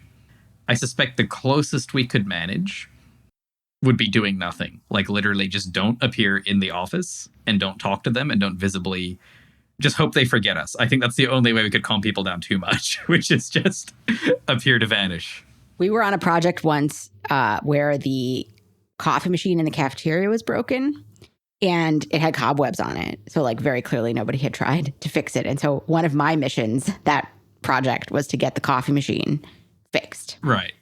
Which is just another way that you can like get that trust from other people.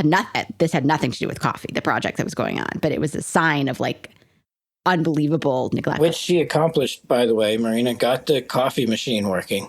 And as far as I remember it, the secret magic trick was calling the 1-800 number on the coffee machine so that the vendor would come fix it. Correct. Yeah. Interesting. But that had been that way for a year. But I think that is everything you're describing. I think is very likely true. I think there is a core which is 60 or 70% the same for anybody that is successful in a consulting type business at all, which is putting people at ease, adapting to the new situation very quickly. All the stuff that you described, our experiences are very similar. Everybody hates us at the beginning, and 10% or so of people hate us at the end because we didn't adopt their pet cause, whatever it was, or they were malcontents to begin with because they didn't, one of the services you get when you hire us, whether the executives know it or not, is almost every job we have a couple of one-on-ones with the people who are very dissatisfied, and we end up telling them some form of like, look, the thing you care about is not what this company cares about, and that's not going to change. So if you want to be happier, then you need to not work here anymore. And like that's just part of the job. So if you like, you're officially blessed by us here right now to try saying you're doing a crisis engineering somewhere, triple your price, just see what happens. I'll bet you'll find out it's not that different. You know what? We'll take a stab at it just because that sounds fun to try. It sounds like a fun context to work in. There was a thing way at the beginning of the book, which I think was meant to apply to the crisis context, right? It was there's a feeling people have, which is when things start to go wrong, that there is an adult somewhere. Like there's a room full of people that kind of know what's going on. And you note that that's like generally not true. Like people just panic. And it's been interesting because when you talk about like it's not a crisis, but like the coffee machine not working, I'm sort of like, where's the adult?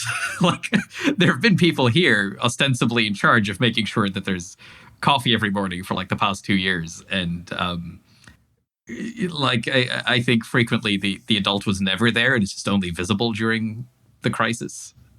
Maybe that's over-indexing on a coffee machine, but I don't think it is. I think it's symbolically important. The coffee machine made it extremely clear to me that executives were not visiting the team that was operating in this building. That was our like brown M&M, as it were. It's not, to your point, it's not about the coffee machine. It's about like nobody. I mean, all you needed to do was call the number. So you didn't actually have to be an executive, but like no executive spent time in that building or they would have fixed it. That was a piece of context to the coffee machine story. Was the coffee machine was in the building where all of the peons worked.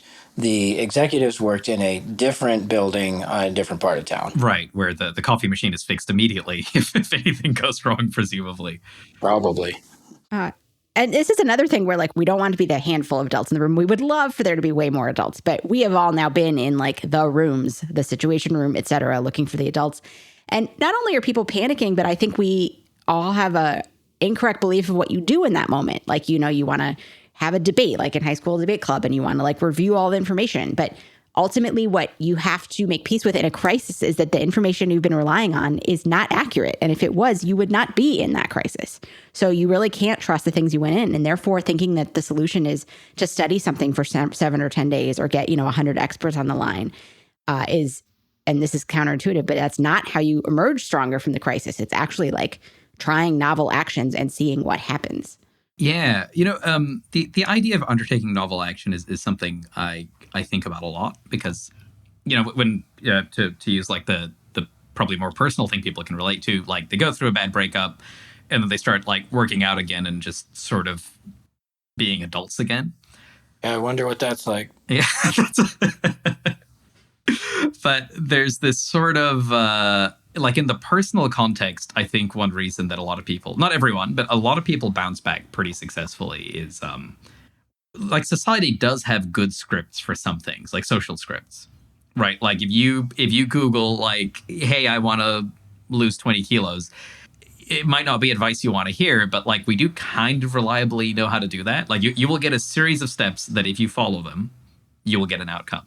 For a lot of more business oriented things, like the need for novelty to me seems to be a lot higher, because if you type in like, how do I run a good IT project or like a good agile project, you will get like absolute nonsense, right? Like I do think it's sort of a solved problem societally in that there are people you can talk to get the answer, but they by and large are not like generally available to a layman to look up. Right. If you go, how do I structure this? They're going to go like, well, first you start with scaled agile, and then you put like 50 layers of Kubernetes on this, and then you'll ship in 2 weeks. And it's like, well, that doesn't actually function. We've also been hired on a lot of jobs, many that I can think of, where an agile church was happening. Like they went through all the motions and had the Scrum and the stand up and the Jira board, et cetera, and nothing was happening. And the crisis ultimately became like, we thought we deliver something and we cannot deliver the thing. Yeah, I can't name who the client is, but they'll probably hear this at some point in 1 year and think it's really funny, which is I got called into my first like multi-billion-dollar corporate meeting a while ago, and they had a problem with some AI delivery thing, and it's clearly not going to work, but I couldn't sell to them yet because it hadn't not worked enough. So I was like, well, we'll just wait 3 months. And then when it's totally fucked, they'll call me back and it'll be okay. Yep. Use it more. Use it 100 times a day, guys. 1,000. Token max that shit. Yep. And then call me. Your life has to actually become unmanageable. 2 weeks before that is too early. So in that context, though, right, you turn up, like, there will be scripts you're competing with. Right? Like you want to enact novel action, and a recurring thing in the book is nothing you mentioned is particularly novel, right? So part of it is instilling a sense of we're doing things differently in the people there, even if it's coming to the cool room with, at first I was sort of mocking this, which is you talked a lot about like desks where the computers rise up out of the tables, and I was like, what a waste of money. And I'm like, actually, maybe that's not a waste of money. That's a pretty good way to remind people that we're doing a cool thing today.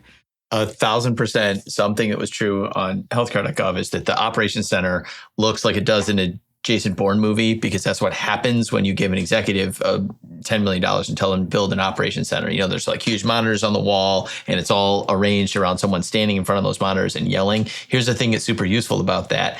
Everyone in that room now expects that's how it's going to work.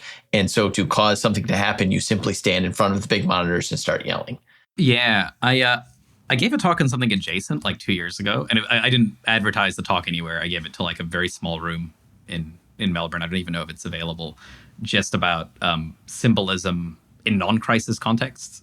Basically saying things like, hey, you shouldn't use Jira because even if you use it correctly, whatever that means, people have bad expectations because Jira's open. So you can just sidestep it by not fucking do it in PowerPoint and little hand-drawn things, right? Do MS Paint, like whatever.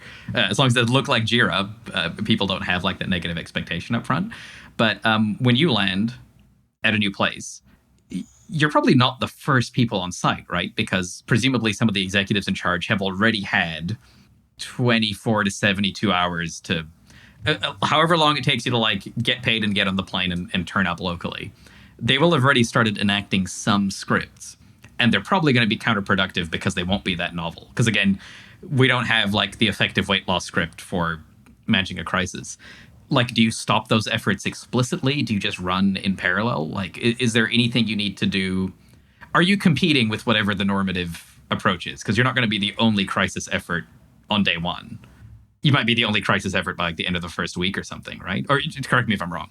We work pretty hard to make sure that even on day one for us, there is at least one executive that can move people and resources around who is interested in hearing what we have to say.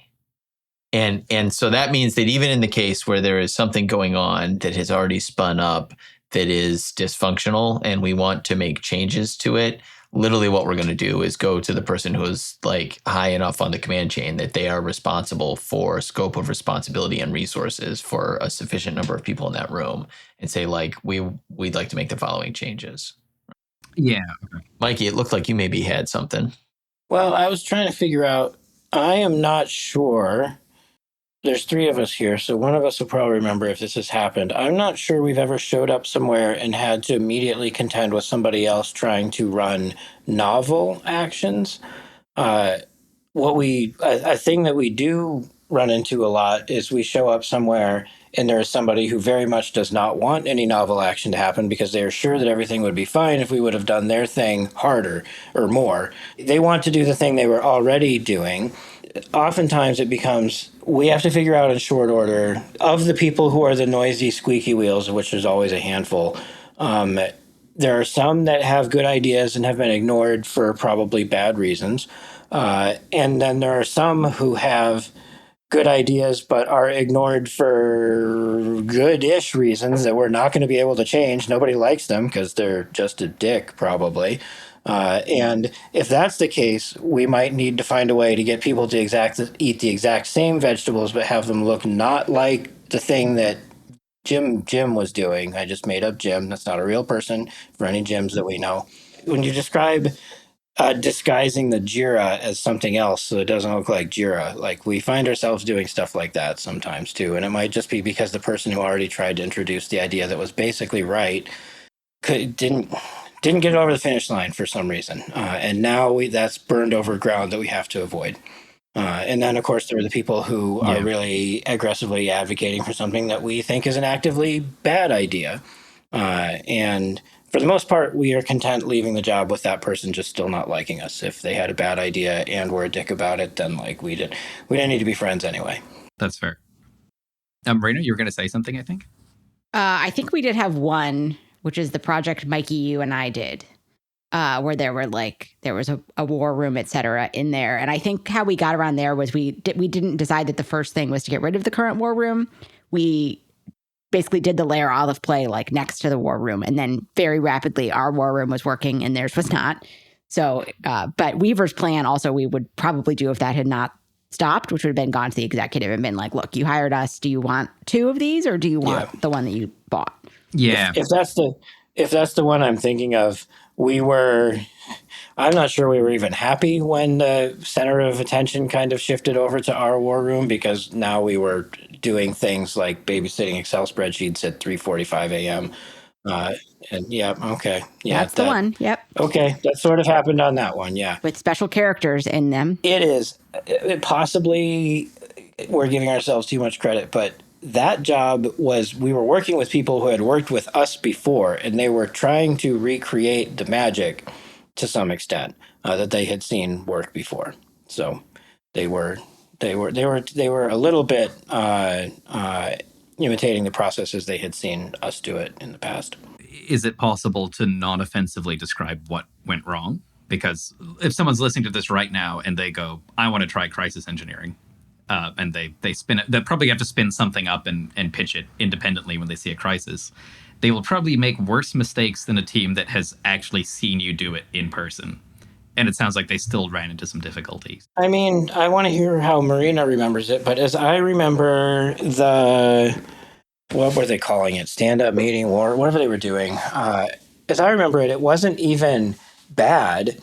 It just was, they just weren't as experienced at it. And now that the client has decided to spend all the money to pay us to do it, they would prefer that we do it. So even though we kind of, like I said, we kind of would have been just fine with not having to run the 3 a.m. Excel spreadsheet rodeo. But that particular client, I don't think made any huge rookie mistakes. It just wasn't quite as fast as having me or Marina run it.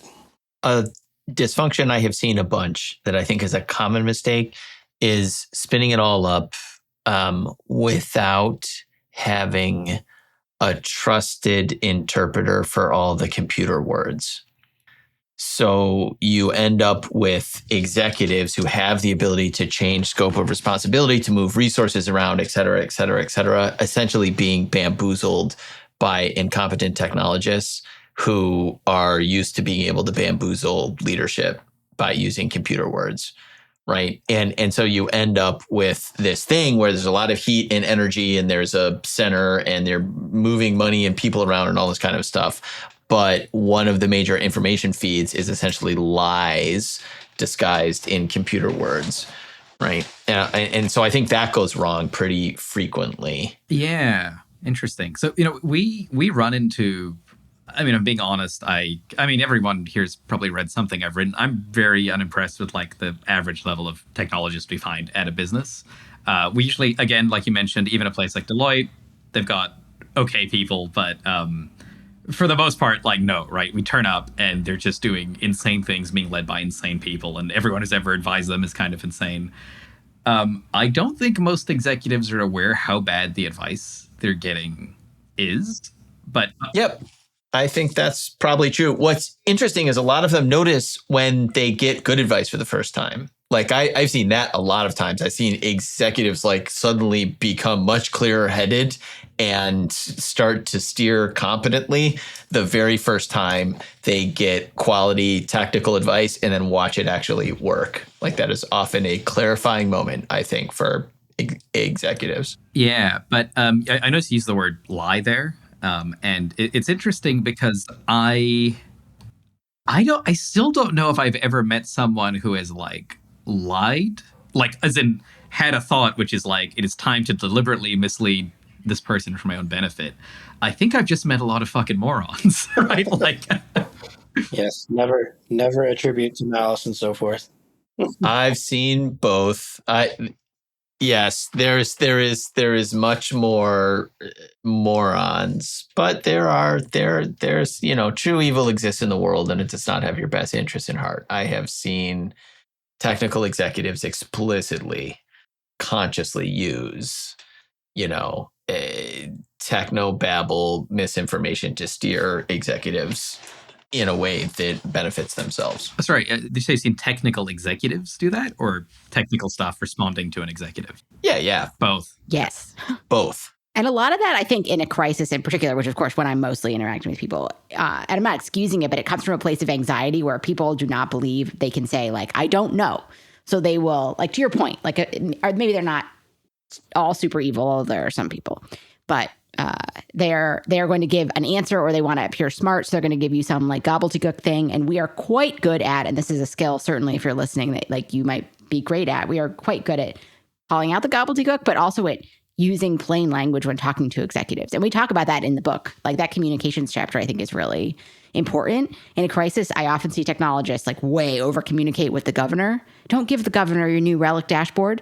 They're going to freak out when they see like a tiny blip at 3 a.m. They don't know what that means. But the flip of that is not to tell them everything's okay, everything's okay, everything's okay. And then it suddenly is not okay, because then they're going to want your new relic dashboard. And you don't want either of those extremes. Yeah, I really stressed about this when we started the consultancy, because I was like, how do you talk to an executive? And now I just talk to them like people. And it's mostly fine. Some of them are insane and like that doesn't work. We have had to fire every client that has asked about AI in any context. It was like 1 or 2 startups who were like, we're going all in, and we chose to get rid of them. But even very mild ones, right? They'll go, we're interested in AI efficiencies. And 6 months later, they just turn out to be insane. I don't know like what what it is. Well, I assume they got pile drived, or else I'm severely disappointed. Well, if they're in a, because a lot of them are recruiters, and I've been actively trying to figure out how do I knife every recruiter in Melbourne. I think it's possible. I think it's tractable at the size of business we are. Before we move off the other thing, sorry, can since I'm the moron's attorney today, I would say like just one quick thing is I'm not going to try to convince you that they don't exist. We have met them too, and they're out there, and there are also an awful lot of people who we just didn't happen to catch at their best, because their job is just not their whole life. And it's not even that big a part of everybody's life. And that becomes more true if you're going to stay in one place for 10, 15, 20, 25 years. Like nobody's going to do their best work in the same chair day in and day out for 25 years. It's just not possible. Like that's just what best means. You're only going to get that some of the time. And so we give ourselves a big advantage by our job being structured the way it is, which is that we only have to be engaged for a couple weeks at a time, and then maybe a little bit more than that. But we don't try to take over an organization and run it for 10 years. I mean, we've had jobs like that and we didn't like it, just like you said you didn't like it. So now we do things that cater to our strengths better. which is that, with the amount that you're paying us and the fact that we're so expensive means that we only need to work a handful of times a year. We talked about this really intentionally when we set up the company, that we wanted to show up to each client well rested, not on a red eye flight from the previous client or anything like that. Like, we want to show up having just been screwing around for the last 6 weeks, like on our farms and whatnot, in some cases literally, and be able to be fully alert and present and run at 100% capacity for a couple of weeks, and then we're so exhausted that we need to rest before we can do it again. That makes sense. When I say moron, I'm writing something about this, which is sort of like a lazy shorthand to say something has like systemically compromised this person's ability to function. And it doesn't have to be in this context, right? Because they're the result of like 20 complex systems from their family unit to schooling. But by the time you get to them, like, you've already done most of the work to get them to where they are. And I'm just sort of hand waving and going like, they're just really bad. It's not necessarily a personal judgment, but like, I worked with a guy a couple of years ago who just went from company to company, and he didn't think he was doing anything wrong. And he would build these massive Angular front ends for them. And the way he would do this is he'd have one big database table, and it would all be key value pairs. So like, he had no typing. It was just like key value, maybe an ID for whatever that customer was. And he'd fill them all with JSON blobs. And he would query them from the front end and rehydrate them into a UI with like this super generic framework he'd written. And I'm like, that's not, if you can do that, you're not like explicitly a moron. But for all intents and purposes, you shouldn't be advising anyone on like anything, right? And he was just going to hospital after hospital and telling executives like, we should do it this way. It's very, very flexible. And I guess that's what I'm gesturing at. He's not wrong. That is very flexible. It is. You can do all sorts of things you shouldn't do with this. You sure can. Yeah, I guess that's more what I'm gesturing at, which is they get a lot of advice from people who like have systemically weird ideas about how a project or program should be structured and how things should be done. Yeah. They love like 2-hour build pipelines, that kind of thing. It's just yeah. And another thing that given half a chance we can yell about for an hour is the immaturity of the field. A little bit like you mentioned earlier, that we have scripts that are well used for some kinds of problems that we face in the world, and we do not have them for a lot of these. So like, it sure looks to me, not being a civil engineer, that we have scripts for how to pour the concrete on a bridge so that it doesn't fall down. And we follow them almost all the time, because bridges almost never fall down anymore in this country. They certainly used to. And like, software engineering is just not that. And I don't know whether it's on its way towards being that, that kind of rigorous approach or not. I can't see the trajectory in the last 20 years towards it, but maybe. AI is going to help that. It's going to be great. Yeah, I feel like it's when the number of like front end frameworks stops going up like exponentially, I feel like we'll be on our way to something sane. We're definitely not there yet. that will be a good clue. But yeah, we're up to time. Was there any thoughts anyone to share for people who are either? I mean, the people will probably buy the book after this. I don't know if we need to stress about that, but is there any advice you'd give to anyone kicking this off that either is not explicitly in the book or tied to anything we've chatted about here, or should we call it there? So, Mikey touched on this. One of the things that makes us good at what we do is that we show up well rested, healthy, and capable. Like we're showing up with the ability to deploy, close to 100% of our personal capability for a long day, a bunch of days in a row. And the way I think about that for myself is that I spend a lot of time trying to optimize my life around capability and agility. And I think that's true, for the individual contributor who wants to be useful in these kinds of situations or is looking to spend more time in these kinds of high ambiguity situations. Getting good at that starts at home.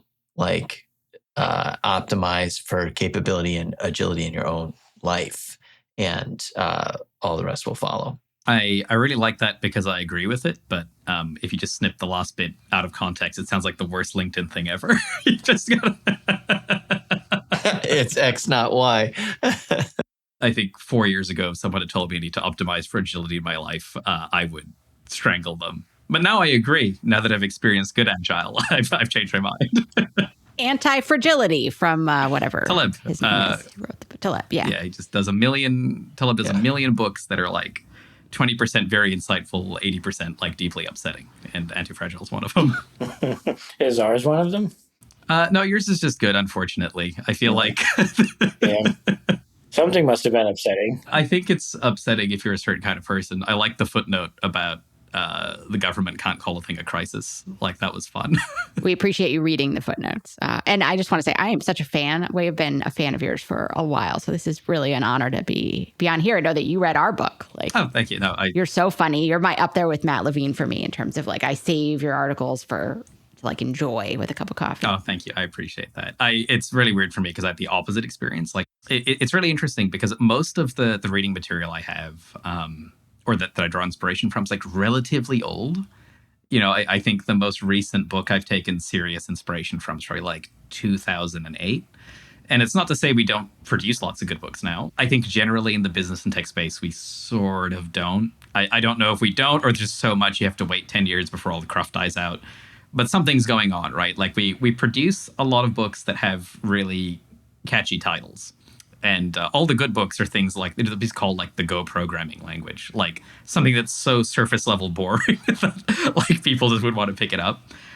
Crisis Engineering is the first book I've read in quite a while that is like a recent release that I think will be relatively timeless.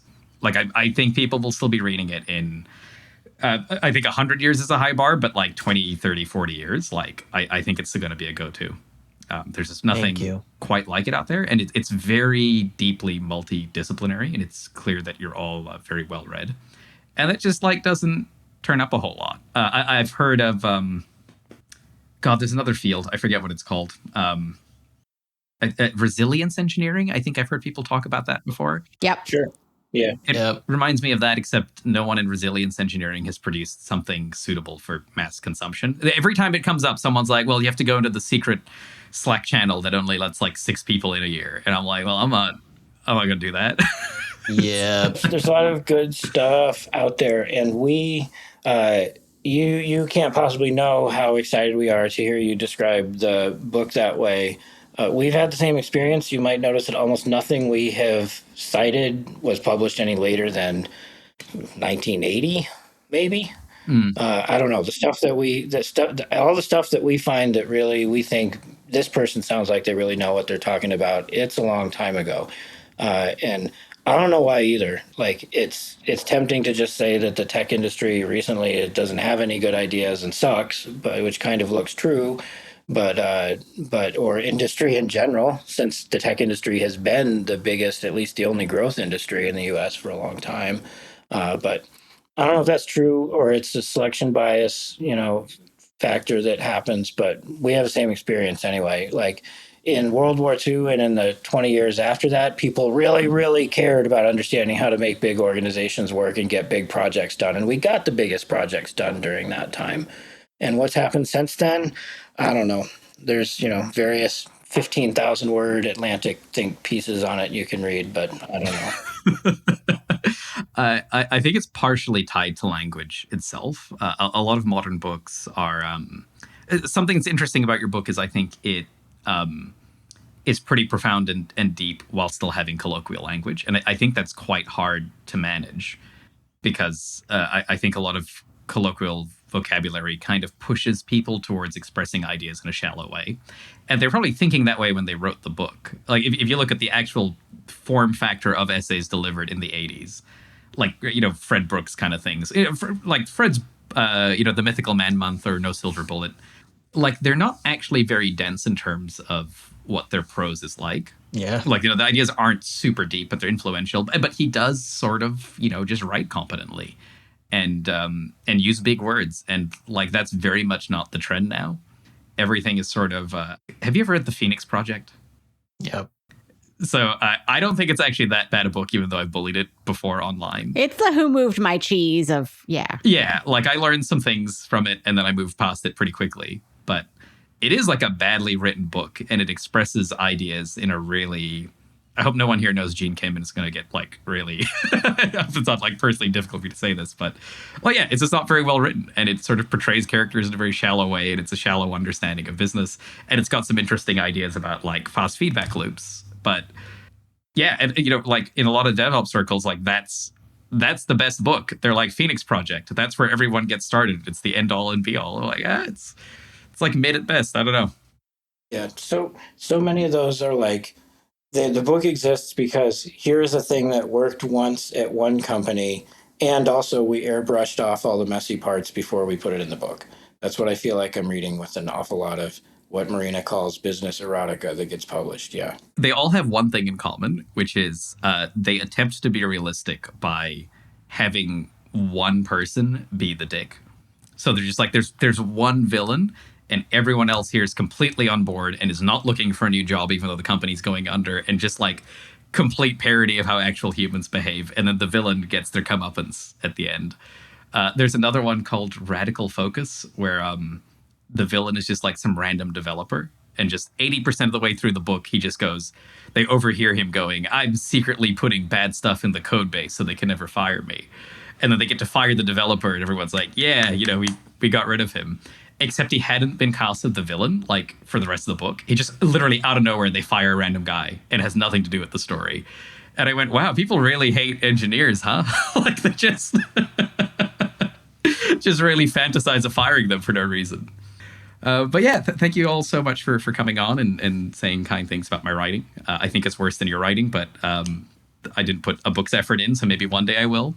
And yeah. We have a similar sense of humor, and I think we appreciate that. Yeah. Oh, thank you so much for having us. We don't think it's worse. We wish as many people read our newsletter as read yours. Yeah, you need to write trashier stuff, unfortunately. That's just...